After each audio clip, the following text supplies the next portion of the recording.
और ये धोनी की हुई जीत। गजब ग्रिप कैसे? SRMB जैसे। SRMB TMT बार की विन ग्रिप टेक्नोलॉजी सीमेंट के साथ बनाए मजबूत पकड़। Grip is important.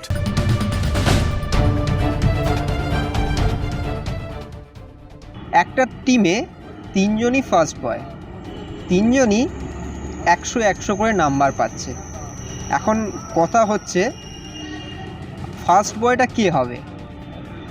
দিমি, Cummins, McLaren, এই তিনজনকে নিয়ে ঘোর সমস্যায় পড়েছেন কোচ মলিনা এবং তার সঙ্গে কে যুক্ত হয়েছেন? Greg Stuart. তিনি চোট সারিয়ে ফিরেছেন, ফলে প্রথম একাদশে কারা ফরওয়ার্ডে জায়গা করে নেবেন এই নিয়ে কোচ মলিনার কপালে কিন্তু চিন্তার ভাঁজ। এবং সে কারণেই আজ অনুশীলনের শেষে এই অস্ট্রেলিয়ান তারকা এবং গ্রেগ স্টুয়ার্টদেরকে নিয়ে বিশেষ বৈঠক কোচ মলিনার। এবং আজই কিন্তু কার্যত যে ফাইনাল অনুশীলন, সেই অনুশীলন সেরে ফেলিল মোহনবাগান দল। যদিও ম্যাচটি -1 আছে, কিন্তু আজই কার্যত যে মূল অনুশীলন, সেই মূল অনুশীলন সেরে নিলেন কোচ মলিনা এবং গোটা মোহনবাগান দল। ছোট্ট অনুশীলন ছিল 1.5 ঘন্টার, কিন্তু বাকি যে কাজগুলো ছিল সেগুলো সম্পর্কে কিন্তু বলতেই হবে। একেবারেই যেটা বলছিলে যে ফার্স্ট বয়, মানে এই মোহনবাগান তো এমনি ফার্স্ট বয়, যদিও কালকের জয়টার জন্য ব্যাঙ্গালোর এখন মানে ওই টেম্পোরারি ফার্স্ট বয় হয়ে গেছে। তবে চেন্নাই ম্যাচ জিতলে আবার মোহনবাগান টপে উঠবে, তো সেটা বিষয় নয় যে ফার্স্ট বয় টিমে সবসময় ফার্স্ট বয় প্লেয়াররা থাকবে, এটাই স্বাভাবিক। আজকের প্র্যাকটিসটায় কী হলো সেটা খুব ইম্পর্টেন্ট। তার কারণ হচ্ছে আজকের প্র্যাকটিসটায় মানে আজকে মোহনবাগান দলটা মানে বেশ অনেকদিন পর সবাই সুস্থ, এটা একটু দেখে ভালো লাগছে। যারা রেজিস্টার্ড প্লেয়ার, ঠিক আছে, যারা রেজিস্টার্ড প্লেয়ার তারা কিন্তু প্রত্যেকে সুস্থ।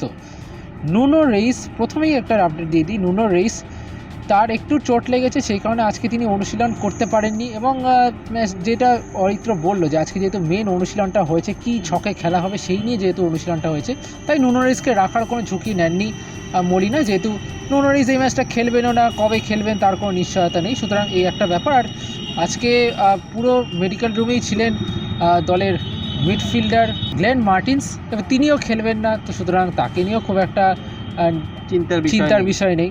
বাকি যে দলটা আছে সেটা কিন্তু পুরো ফিট। এবং এখন বিষয় হচ্ছে আশিস রায় এবং গ্রেগ স্টুয়ার্ট, এই দুটো নামকে নিয়েই তো মূলত আলোচনা হচ্ছে কে খেলবে।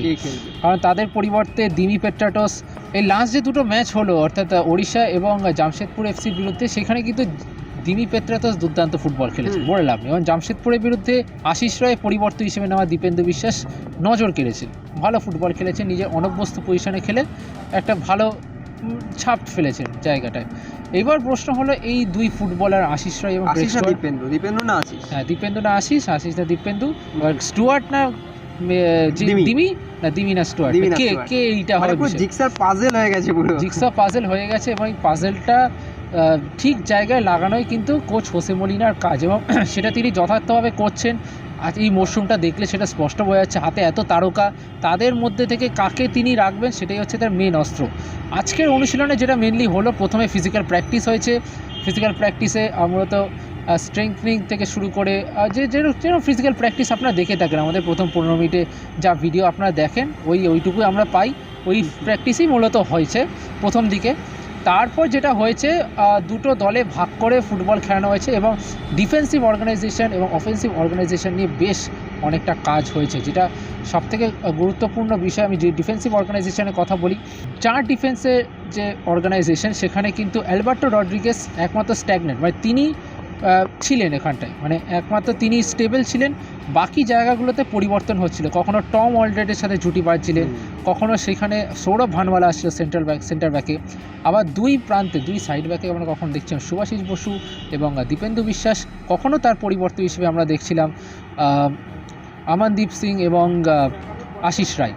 সুতরাং এরকম একটা ইন্টারচেঞ্জ হচ্ছিল বারবার, যদিও সম্ভাবনাটা প্রবল রয়েছে মানে সৌরভ ভানওয়ালা বা আমানদীপের ওপর মানে ওইটা হয়তো থাকবে না, এটা জাস্ট ঘুরিয়ে ফিরিয়ে একটা প্রত্যেককে তৈরি করার একটা অনুশীলন চলছিল। তো সেখানে দাঁড়িয়ে এখন এটাই দেখার যে হোসে মলিনা কাকে রাখেন। আশিস রায় যদি ফিট থাকেন নিঃসন্দেহে তিনি হবেন অটোমেটিক চয়েস, এখন সেটাই দেখার যে অটোমেটিক চয়েস আশিস রায় কতটা ভরসা জোগাতে পারবেন মলিনার। আর মাঝমাঠেও একই ছবি দেখতে পেলাম যে আপুইয়া তিনি স্ট্যাগন্যান্ট ছিলেন, তিনি একমাত্র মানে স্টেবল ছিলেন, বাকি দেখলাম ওই পজিশনে কখনো অনিরুদ্ধ থাপা, কখনো দীপক টাংরি, এইরকম একটা ইন্টারচেঞ্জ হচ্ছিল। এখন সেটাই দেখা যে দীপক টাংরি কিন্তু জামশেদপুর ম্যাচ অত্যন্ত ভালো ফুটবল খেলেছে, এবং সেটাই দেখার যে দীপক টাংরিই থাকবেন না অনিরুদ্ধ থাপা থাকবেন, সেটাই এখন দেখার।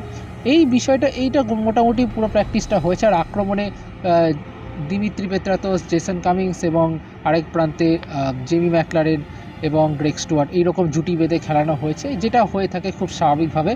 এইরকম ফুটবলই হয়েছে। লিস্টন, মানভীর, আশিক কুরুনিয়ান তাদেরকে দিয়ে অ্যাটাকিং ট্রানজিশনে খেলা হয়েছে। এটা নর্মালি যেটা হয়ে থাকে যা হয়ে থাকে। সুতরাং কী ছকে অ্যাকচুয়ালি হবে, কি একাদশ হবে, সেটা এখনও অবধি ধোঁয়াশার মধ্যে রয়েছে। কারণ দলে এত তারকা, সব মিলিয়ে বলাই যায় যে এই দলটার প্রথম প্রবাবল একাদশ বাছাটা খুব কঠিন। এইবার বলা চলে যে সুস্থ দলটা, সেটা হচ্ছে সবথেকে সুস্থ, গুরুত্বপূর্ণ। সবাই ফিট রয়েছে, এটা একটা খুব ভালো। এবং এবং যে আরেকটা যেটা খুব ভালো অনুশীলন হয়েছে, খুব ইন্টারেস্টিং একটা অনুশীলন, সেই অনুশীলনটা হলো দুটো প্রান্তে দুটো পোস্ট, বার পোস্ট রাখা হয়েছে, এবং যখন আক্রমণে উঠছে দল সেই সময় কোচ হোসে মলিনা তিনি ফুটবলারদেরকে নির্দেশ দিচ্ছেন, মানে ফরওয়ার্ডদেরকে নির্দেশ দিচ্ছেন যে এই পোস্টে মারো, কখনো ডান দিকের পোস্টে, কখনো বাঁ দিকের পোস্টে। এর মানেটা কি? এর মানেটা হচ্ছে তার প্লেসমেন্টটা ঠিক রাখার। ধরো গোলকিপার ফার্স্ট পোস্টে দাঁড়িয়ে আছে, আমাকে যদি কামিংস বা দিমি বা গ্রেগ বা ম্যাকলারেন যেই আসুক না কেন, তাকে সেকেন্ড পোস্টে রাখতে হবে। সেই অনুশীলনটা চলছে।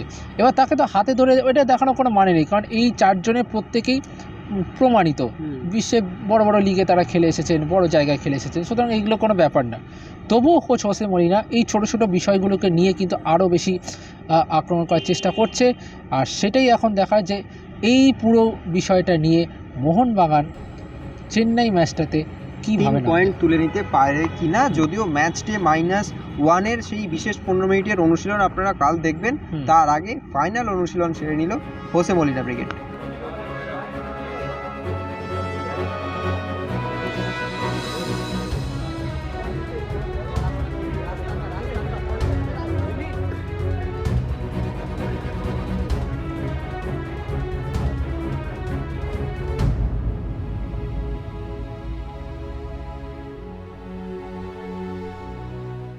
extra time.